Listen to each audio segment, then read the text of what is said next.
Өмір бұл мақсатпен оны жүзеге асыру үшін жоспары бар адам. Жаудан құтылудың ең жақсы жолы барлық жерде ол туралы тек жақсы нәрселерді айту. Қайта айт, сонда ол енді саған зиян тигізе алмайды.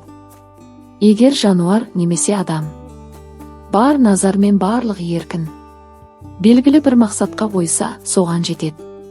Адам өзі үшін емес басқалар үшін өмір сүрген кезде көбірек қанағаттанады.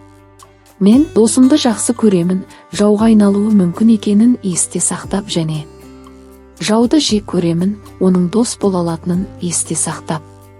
Сізден ақшасы әлдеқайда көп немесе әлдеқайда аз адамдармен ешқашан ақшаны талқыламаңыз. Жақсы адамдар басқалардың не істеп жатқанына алаңдамайды. Өміріңізді басқа біреумен салыстыруға жұмсаған әрбір секундыңыз босқа кеткен секунд. Мақсаттарыңызбен емес, жетістіктеріңізбен бөлісіңіз. Ауыз өтірік айтатын ештеңе жасамаңыз. Өз-өзіне күтім жасау, бұл сіздің ең жақсы екеніңізді түсіну. Сіз бәріне ие бола алмайсыз, сіз үнемі бірдеңемен алмасып отырасыз. Сіздің бүкіл өміріңіз бір сәтте өзгеруі мүмкін, сондықтан пассивті қабылдаудың орнына сізде бар нәрсеге риза болыңыз және қолыңыздан келгеннің бәрін жасаңыз. Сіз материалдық емес, жаңа тәжірибе іздеген кезде бай боласыз. Әрекеттер ойларға қарағанда көбірек айқындық тудырады, сондықтан сіз өз жолыңызды ойлай алмайсыз. Сіз өз жолыңызды салуға тура келетін жаңа өмір сені бақытқа ұмтылу жетелейді. Ақыл кеңес сұрауға жеткілікті ақылды болыңыз, бірақ оны қайдан іздеу керектігін білу үшін жеткілікті дана болыңыз. Білімді беруге болады, бірақ даналықты емес. Теория бұл жұмыс істемейтін білім, тәжірибе бұл бәрі жұмыс істейтін кез. Махаббатсыз үй кедей. Тіпті едендер әдемі кілемдермен жабылған және бағалы түс қағаздар мен суреттер оның қабырғаларында. Болса да, әркім өз мақсатына жете алады. Ойлай алса, армандап күте алса. Достардың жоқтығы адамның көптеген хоббиі бар екенінің белгісі. Сөздер ойды жақсы жеткізе алмайды, олар әрқашан сәл өзгеше болады. Сондықтан көп ойланыңыз және аз айтыңыз. Уайым ертеңгі мәселені шешпейді, тек бүгінгі мазаны алады. Әр адамның өмірде бақытты және бақытсыз болуы, табысты және табыссыз болуы өз қолында. Ештеңені жүрекке жақын қабылдама, жақын қабылдасаң, жадыңда ұстағың келеді, жадыңда ұстаған жаныңа ауыр тиеді. Өмір айна сияқты, сіз оған күлгеніңізде жақсы нәтиже аласыз. Егер біз жақсы өмірге деген үмітімізді жоғалтсақ, біздің өміріміздің құндылығы болмайды. Адам өзіне кедергі келтіретін және оны үмітсіз сезінетін жағымсыз ойлардан арылу керек. Сіздің мақсаттарыңыз сізге басшылық ететін және сіздің өміріңізде не мүмкін екенін көрсететін жол карталары. Мақсаттарыңызды биік қойыңыз және оған жеткенше тоқтамаңыз. Барлық жетістіктің бастау нүктесі тілек.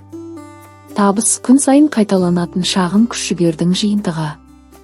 Өмірдің мақсаты жеке бостандыққа жету емес, бір-біріне және ортақ игілікке қызмет ету. Асығыстың кедейлікке апаратыны сияқты, еңбекқорлардың жоспарлары да пайда келеді. Біздің барлық армандарымыз орындала алады, егер біз оларға жету үшін батылдық танытсақ. Сіз бен мақсатыңыздың арасында тұрған жалғыз нәрсе, оған неге қол жеткізе алмайтындығыңызды өзіңізге айтып беретін оқиға. Өзіңізге және бар нәрсеңізге сеніңіз. Сенің ішіңде кез келген кедергіден артық нәрсе бар екенін. Жетістікке апаратын жол мен сәтсіздікке апаратын жол дерлік бірдей. Мүмкіндіктер болмайды. Сіз оларды жасайсыз. Өмір қимылды талап етеді.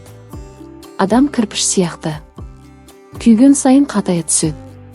Мен ең әуелі сырт көрініске назар аударушы едім, өйткені адам өмірінде оның үлкен мәні бар. Салдыр, салақ адамның іс-әрекеттері сүйкімді болады деп ойлаудың өзі қиын. Олар сізге опасыздық жасағанда, сіз кеткіңіз келмесе де, жай ғана үнсіз кетіңіз. Адамның негізгі міндеті күнелту емес, өмір сүру. Өзіңіздің істеріңізге өзіңіз сүйсініп қарайтындай етіп өмір сүріңіз. Ақылды адам өмірге бейімделуге тырысады, ал ақылсыз өмірді өзіне бейімдегісі келеді. Кейде бір жамандықтан кейін екінші жамандық күтіп тұрады. Алайда оған бола өмірден түңілудің керегі жоқ. Әлі алда талай тамаша күн туатынына сеніңіз. Ер адамның өміріндегі маңыздылығы бойынша екінші деңгейлі оқиға яхта сатып алу, ал ең маңыздысы сол яхтаны сату сәті болмақ. Өмір маған ең маңызды сабағын берді. Сізді қиын жағдайда жалғыз қалдырған адамды кешіруге болмайды. Ол сізді тағы да алдауға дайын. Егер сіз біреуге бірдеңе дәлелдегіңіз келсе, демек сол адам үшін өмір сүріп жатырсыз. Ал өзіңіз үшін өмір сүрсеңіз, сіз ешкімге ештеңе дәлелдемес едіңіз. Адамдарға ақыл, парасат өз өмірін жақсарту үшін берілген. Өткен іске өкінбеу керек. Өмірден алған соққылардың бәрі маңызды емес. Маңыздысы, біздің еш нәрсеге мойымай, алға қарай ұмтылып, өмір сүріп келе жатқандығымыз. Достарды екі топқа бөліп қарастыруға болады. Біріншісі, белгілі бір уақыт қана сіздің өміріңіздің қонағы болса, екіншісі, қандай қиындық туса да қасыңыздан кетпейтін жандар. Оларды бағалай білу керек. Өйткені олар өмір бойы сіздің қасыңызда болады. Ғылымды үйреніп, оны өмірге қолданбаған кісі жерін айдап, дәнін сеппеген адамға ұқсас. Өмір сүрудің екі заңын білген адам бақытты болар.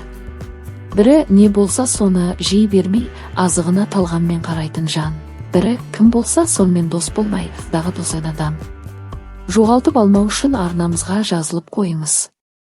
Бейнеміз ұнаса лайк басып достарыңызбен бөлісіңіз және пікірлер жазыңыз. Қай дәйек сөз сізге ұнады? Келесі жолы біздің арнада кездескенше.